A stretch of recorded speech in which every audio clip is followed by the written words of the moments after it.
Hola, ¿qué tal? Este video es para mostrarles la forma en la que se pueden calcular la constante de equilibrio a diferentes temperaturas.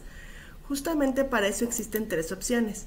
La primera de ellas es calcular cuando la entalpía de reacción es constante. Eso significa que el intervalo de temperatura es tan pequeño que no hay mucha variación en cuanto a la entalpía que se calcula a diferentes temperaturas. Esto ocurre, por ejemplo, cuando son temperaturas menores a 100 grados Celsius. Podemos ocupar una delta H de reacción constante. Cuando esta entalpía va cambiando muchísimo más conforme avanza la temperatura, la delta H de reacción se calcula como función de la temperatura. Y la tercera opción es como teniendo una ecuación de la energía libre de Gibbs como función de la temperatura. Y para cualquiera de estas tres opciones es necesario tener a la mano apéndices, ya sea del libro Milo-Koretsky o del Smith-Vaness. Eso nos van a servir para calcular delta H de reacción y delta G de formación para poder calcular nuestra constante de equilibrio a diferentes temperaturas. Si ocupamos el Milo-Koretsky, que es este primero, necesitaríamos tener a la mano el apéndice 2, que tiene datos de capacidad calorífica, y el apéndice 3, que involucra la energía libre de Gibbs de formación y la entalpía de formación, ambos a 298. Serían las páginas 641 a las 646. Si ocupamos el libro Smith-Vaness, tendremos que tener a la mano el apéndice C, que involucra datos de capacidad calorífica, y en ese mismo apéndice viene la energía libre de Gibbs de formación y la entalpía de formación, ambos a 298, y bueno, serían las páginas 729 a las 732. Cuando hablamos de esta parte de calcular a partir de la ecuación de la delta H de reacción, tenemos dos opciones: que sea constante o que sea función de la temperatura, como ya habíamos mencionado anteriormente. En ambos casos se ocupa la ecuación de Van Hoff. Esta ecuación de Van Hoff me permite a mí calcular una constante de equilibrio a una temperatura diferente, tomando en consideración la entalpía de la reacción, a 298, y la otra temperatura a la que se está trabajando, ¿no? O la otra temperatura a la que están obteniendo la constante de equilibrio. Cuando hablamos de este primer punto, delta H de reacción constante, si se dan cuenta, es una ecuación simplificada o truncada. Esa ecuación simplificada, justamente como no tiene todos los parámetros para poder calcular en función de la temperatura, se ocupa cuando no hay mucha variación de entalpía. Es lo que comentábamos hace rato, que es cuando no existe una variación muy alta entre las temperaturas, ¿ok? Que se trabaja a temperaturas bajas. Si las temperaturas van aumentando, es necesario ocupar la ecuación de Van Hoff completa. Esta ecuación de Van Hoff, si se dan cuenta, está involucrando la ecuación de capacidad calorífica, Cp entre R, que involucra A más Bt más Ct cuadrada más Dt a la menos 2 más Et al cubo, ¿ok? Con esta ecuación se forma esta, sustituyendo en la parte de la ecuación de Van Hoff original, integrando W's, obtenemos esta ecuación. Pero vean, aquí tenemos el menos delta H de reacción entre R, que es justamente la misma expresión de Van Hoff, solamente que aquí el T2 menos T1 que está multiplicando en esta parte, está involucrando también la parte que tiene que ver con las constantes, ¿ok? Estas constantes de capacidad calorífica tendrían que estar multiplicadas por R todas, cada uno de mis términos tendría que estar multiplicado por R. Sin embargo, para evitar que se tenga que multiplicar cada uno de ellos, lo que se hizo fue dividir toda la expresión entre R, y justamente de esta forma ya tenemos Cp entre R y también tenemos entalpía entre R, para que ya de manera directa lo único que se tenga que hacer es sustituir los valores de la constante de equilibrio a 298 y los valores de delta A, delta B, delta C, según sea el caso, ¿ok? Ahora bien, vamos a ver cómo comenzar a calcular estas constantes de equilibrio con un ejemplo. El primero va a ser calculando a temperaturas bajas, que son 60 grados Celsius, y el segundo va a ser a temperaturas mayores de 380 grados Celsius. Nos pide considerar la reacción en fase gas del N-pentano con vapor para formar hidrógeno y dióxido de carbono. Si se tiene una alimentación de 1 mol de N-pentano por cada 5 moles de agua a una presión de 0.5 bar, entonces no nos da la reacción. Esa reacción yo la escribí. A partir de mis reactivos y mis productos yo la escribí, ¿sale? Me dice que vamos a alimentar N-pentano, vamos a alimentar agua y se va a formar hidrógeno y dióxido de carbono. Ahora bien, recordemos que estos son solamente mis reactivos y productos formados, pero todavía no tiene los coeficientes estequiométricos. No olviden que es importante balancear la reacción, ¿ok? El siguiente punto para considerar la delta H de reacción constante o independiente de la temperatura es buscar en las tablas los valores de energía libre de Gibbs de formación a 298 y entalpía de formación a 298 para reactivos y productos. Si llegara a haber inertes, también para los inertes, ¿ok? Entonces, vean, aquí por ejemplo tenemos el N-pentano, buscamos en las tablas y si se dan cuenta viene la fórmula molecular, el nombre, la fase en la que se encuentra, la entalpía y la energía libre de Gibbs. Aquí arriba vienen las unidades en las que se encuentra. Este es el anexo del Koretsky. Y vean, es importante que no se confundan con la fase en la que se encuentra porque hay una pequeña variación en los resultados o en los datos que se estarían tomando. Y de esta manera vamos copiando los datos de energía libre de Gibbs y de entalpía para cada uno de mis reactivos y productos.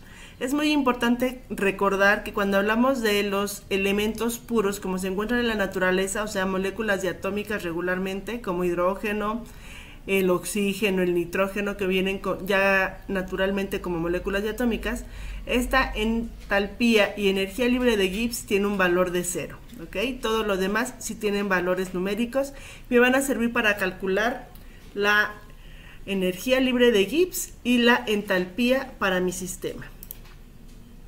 Ahora bien, ya que tenemos esta parte, necesitamos escribir la reacción y balancearla. Ya que la balanceamos, vean, nosotros tenemos una molécula de N-pentano, necesitamos que reaccione con 10 de agua para formar 16 de hidrógeno y 5 de dióxido de carbono. Esto que está aquí es la tablita que yo ya había puesto anteriormente, tengo mis entalpías, mis energías libres de Gibbs, y recordemos, la energía de reacción, ya sea energía libre de Gibbs o entalpía, se calcula como el coeficiente estequiométrico multiplicado por el valor que ustedes encuentran de formación de cada uno de mis reactivos y productos. De esta manera, para el N-pentano que tiene un -1 aquí porque es un reactivo, sería coeficiente estequiométrico de -1 multiplicado por su valor de delta G, que es -8.37, o sea, con su signo que ya trae en las tablas, más -10 que multiplica a mis -228.57 kJ por mol, más 16 por 0, porque es 16 del coeficiente estequiométrico del hidrógeno y 0 de la energía libre de Gibbs que presenta porque es una molécula diatómica que se encuentra así en la naturaleza. Y bueno, finalmente tenemos 5 para el dióxido de carbono que tiene un valor de -394.36 kJ por mol. Al hacer esta operación me queda un resultado de 322.27 kJ por mol. Con esto, al convertirlo a Joule por mol, que sería únicamente multiplicar por 1000, me queda un resultado de 322.270 Joule por mol. Esta ecuación, este dato, es el que vamos a estar ocupando para hacer nuestros cálculos. Delta G de reacción en Joule por mol para que tenga todas las mismas unidades. Lo mismo hacemos para el delta H de formación. Y bueno, de esta forma tenemos una delta H de reacción a 298 de 597.190. Aquí me haría falta también sumar reactivos y productos, pero de manera general podríamos verificar desde aquí qué tipo de reacciones, si es exotérmica o endotérmica. Con estas condiciones a 298 es una reacción endotérmica, puesto que tiene signo positivo mi delta H. Una vez que ya tenemos esto, vamos a sustituir en la ecuación de Van Hoff. Comentábamos, estamos haciéndolo en función independiente de la temperatura, por lo tanto necesitamos ocupar la ecuación de Van Hoff simplificada, que sería esta ecuación corta, ¿sale? Recordemos, necesitamos calcular, bueno, nos pide calcular la K2, constante de equilibrio a una temperatura diferente a la de operación. Nosotros nos tenemos como un punto de referencia. Este punto de referencia va a ser los datos que tenemos a la justamente temperatura de referencia, que regularmente es 298. Estos K298 la podemos calcular a partir de esta expresión del logaritmo natural de K es igual a menos delta G entre RT. Para calcular la constante a 298, entonces, Sustituimos. Recordemos que tenemos un signo negativo aquí que no podemos quitar. Tenemos nuestra delta G de formación a 298, tenemos nuestra R y nuestra constante. Perdón, nuestra temperatura. Como estamos calculando la constante a 298, la única temperatura que podemos poner aquí es a 298 y eso únicamente aplica cuando tomamos nuestros datos a partir de tablas justamente a 298. Entonces, aquí viene este dato que ya lo habíamos calculado previamente y este 8.314 Joule por mol es la R que me permite a mí eliminar estas constantes. Puede ser que sea también en calorías por mol y tendríamos que tener la información de delta G en calorías por mol. Pero bueno, ya que tenemos esta parte, hacemos las multiplicaciones y divisiones necesarias, nos queda el logaritmo natural de K es igual a menos 130.07. Cuando sacamos la exponencial para poder omitir o para poder cancelar este logaritmo natural, me queda como 3.2298 por 10 a la menos 57, y ese sería mi valor de K1 o K a 298. Esta K1 está relacionada con una temperatura 1 que va aquí, que sería tal cual 298, como lo estamos poniendo aquí abajo, y nos dice, mi constante que estoy buscando o mi incógnita es K2. K2 se calcula a partir de K1, K1 dijimos que lo calculamos a partir de la temperatura de referencia, que es 298, va a ser igual a menos 597.190, que es la delta H de reacción a 298 que ya había calculado, R otra vez, 8.314 en Joule por mol para que se cancelen las unidades. Verifiquen esta parte por favor, si no hacen la conversión no les va a quedar el resultado, nunca se pueden estar mezclando unidades. Y finalmente tenemos temperatura 2 que va a ser la temperatura de operación, que son los 60 grados Celsius convertidos, serían los 333 Kelvin menos 290, bueno, menos 1 entre 298, que es mi temperatura 1, temperatura de referencia. La temperatura 1 está relacionada con la constante 1, o sea, la constante 1 está calculada a la temperatura 1. 3.2298 por 10 a la menos 57 es la constante obtenida a 298. Ahora, la constante 2 va a estar referida a la temperatura 2. Mi temperatura 2 es 333 Kelvin y de esta manera, únicamente aplicando las leyes de los logaritmos, recordemos, esto es para las personas que no tienen la calculadora Texas. Recordemos que aplicando las leyes de los logaritmos, esta división de logaritmos sería una resta que finalmente al momento de yo querer despejar el logaritmo natural de K2 me va a quedar sumando de este lado. Y de esta manera me va a quedar que la K2 es igual a 3.3898 por 10 a la menos 46. O sea, a una temperatura más alta, mi constante es más grande, ¿no? Porque finalmente aquí viene con signo negativo. Y bueno, se está acercando más a la parte de que aumenta la conversión conforme aumenta la temperatura. Por eso tiene razón esta parte de que es una reacción de tipo endotérmica. Si yo aumento la temperatura, mi conversión a mi constante de equilibrio es mayor, ¿ok? La siguiente parte es calcularlo ahora a partir de una constante de equilibrio que es dependiente de la temperatura. Para eso, nosotros necesitamos sustituir en la ecuación de Van Hoff completa. Se dan cuenta, a diferencia de la otra, que nada más teníamos delta H de reacción y solamente calculábamos eso, aquí involucra algunas constantes, A, B, C, D, que se obtuvieron experimentalmente y son exclusivas de cada sustancia. Esta capacidad calorífica ya les dice qué unidades tienen que sustituir la temperatura y ya vienen los valores de A, B, C, D y E, ¿ok?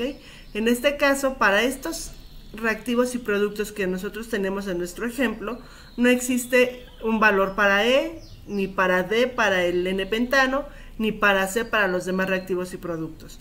Pero aquí depende de cada sustancia. Entonces siempre hay que verificar cuáles son las constantes que me aparecen en mis tablas, ¿ok? ¿Para qué quiero yo esos valores de las tablas? Es sacar las deltas A, B, C, D. En este caso nada más hasta la D porque hasta ahí llegaron mis constantes, pero si existiera una E también tendría que calcularse. Y de igual forma que lo hemos hecho todo este tiempo, las deltas se calculan como la sumatoria del coeficiente estequiométrico multiplicado por el valor que estamos buscando o de la variable que estamos calculando. En este caso vamos a hacerlo para A, B, C y D. Entonces, para delta A tenemos menos 1, que es el coeficiente estequiométrico de mi reactivo N-pentano, multiplicado por el valor de A que encontramos en las tablas, y lo mismo para los demás, ¿no? Menos 10 por su valor de A, 16 por el valor de A que encontramos para el hidrógeno y 5 por el valor de A que está reportado para el dióxido de carbono. Al hacer esta sumatoria nos da un valor de 42.105. Lo mismo hacemos para B, pero si se dan cuenta aquí está entre corchetes. ¿Por qué? Porque nuestra tabla originalmente viene como un B por 10 a la 3, pero yo no quiero saber cuánto vale B por 10 a la 3, sino quiero B solito. Entonces, para poder despejar únicamente la letra B, tengo que cambiar el signo al exponente al que se encuentra, y justamente por eso lo multiplico por 10 a la menos 3, y el resultado de mi sumatoria únicamente lo afecto por este valor al final, por 10 a la menos 3.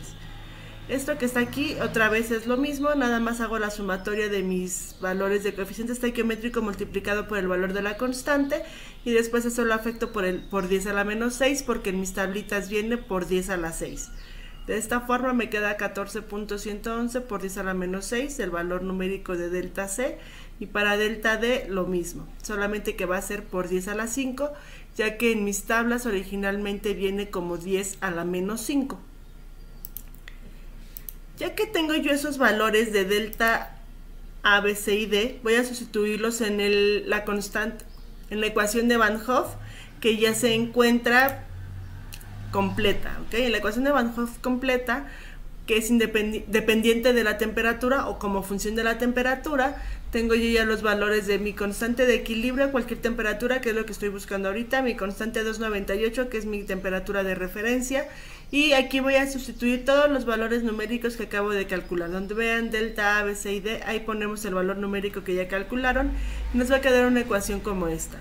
Esta ecuación la podemos simplificar. Les recomiendo que primero resuelvan lo que está entre corchetes, para evitar que se equivoquen en algún signo y sea más corta la ecuación, para que la puedan rectificar si hay algún error, y después eso va a estar multiplicado por la diferencia de temperaturas, como se ve aquí, la temperatura de operación o la temperatura a la que estamos buscando la constante de equilibrio, y la temperatura de referencia, que son esos datos que están aquí, ¿ok? Después a eso les vamos a sumar los valores numéricos que se encuentran en la siguiente parte de la expresión, pero regularmente es en esta zona donde se llegan a equivocar, porque falta un paréntesis aquí para multiplicar todo esto del corchete por esto que se encuentra aquí como la diferencia de temperaturas. Con esto de las sumas no hay mayor problema para poderla resolver. Entonces, una vez que tienen esta parte, sustituyen todos los valores numéricos y ya les va a quedar una expresión cuya única incógnita va a ser la constante de equilibrio 653 en este caso, y al momento de seguirla resolviendo les va a dar un resultado de, por ejemplo, todo lo que se encontraba a la derecha de la expresión es 138, logaritmo natural de K a esa temperatura, digo 298, perdón, es este valor numérico. Cuando sacan ustedes el logaritmo natural les queda que es menos 130, al momento de sumarlo les queda 8.09, y la constante de equilibrio a 653 son 3287. Con esto se puede comprobar con mayor razón que cuando aumenta la temperatura aumenta la constante de equilibrio, con ello se genera una mayor cantidad de producto y por lo tanto es una reacción del tipo endotérmica. Una vez que terminamos esta parte, únicamente nos queda la tercera forma para calcularlo, que es a partir de la energía libre de Gibbs como función de la temperatura, y para eso tenemos dos opciones: que yo les dé una ecuación, o que ustedes tengan una ecuación que ya se estudió en esa reacción, o que ustedes tengan un valor numérico ya tal cual de la formación de mi producto. De cualquiera de los dos casos, ustedes tienen que verificar que las unidades sean congruentes, utilizar esta ecuación del logaritmo natural de K con el signo negativo, verificar que las unidades concuerden, tanto la de R como la de mi delta G, y en este caso para delta G de reacción únicamente voy a sustituir la temperatura de la que estoy hablando, y así obtendría la energía libre de Gibbs a esa temperatura, y es lo que voy a sustituir aquí como delta G de reacción, y esa temperatura tendré que ser el mismo valor numérico que tenemos acá, ¿sale? Lo mismo de este lado, tenemos datos a una temperatura específica, únicamente lo podemos ocupar a esa temperatura.